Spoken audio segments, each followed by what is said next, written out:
The man was standing on the side of the road with a sinister smile. What was that shiny object he was holding in his hand? Sarah was driving home alone late one night. The road was deserted and the weather was turning nasty. She glanced down at the gas gauge and the needle was quivering on E. She knew she was low on gas, but she didn't know she was that low. There probably isn't a gas station around that is still open this late at night, but she tried easing her worries by telling herself that she is only a few miles from home. Besides, there is always a little bit of gas in the tank when the needle reached the empty sign that is now flashing on her dashboard. She will probably have enough to make it home. Probably.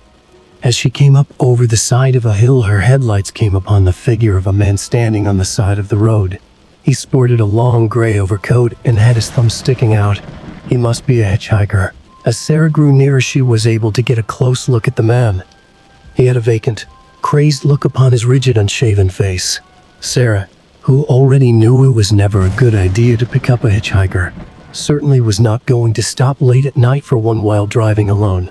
Especially one that looks like that. The man caught Sarah's eye as she drove by. The dead cold glare sent chills down Sarah's spine. She was relieved when he was out of sight. When Sarah came up over another hill, she caught a glimpse of another person standing on the side of the road. As she drove closer, she had a sickening feeling as a sense of horror washed over her. It was the same man.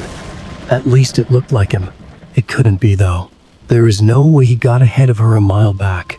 Yet, there he was, staring directly at her. His lips were drawn back from his teeth in a hideous smile. Sarah hammered the accelerator to the floor and swept past the creep. As she nervously glanced down at the gas gauge, the needle gave a shudder and came to rest just below the E. Sarah, with a quivering voice, says to herself, "Please, oh please. It isn't far now. There must be enough gas left. There must be." Her car climbed another hill, and it felt like it was slowing down, as if it was running out of gas. That may just be her frantic imagination, though. As she approached the top of the hill, she was afraid to look over to the side of the road, but she had to. There, as she had feared, was the man in the gray overcoat leering at her. There was something different about him this time, though. Sarah's blood ran cold. Instead of his thumb sticking out, a knife was in his hand, gleaming against the illumination of the headlights.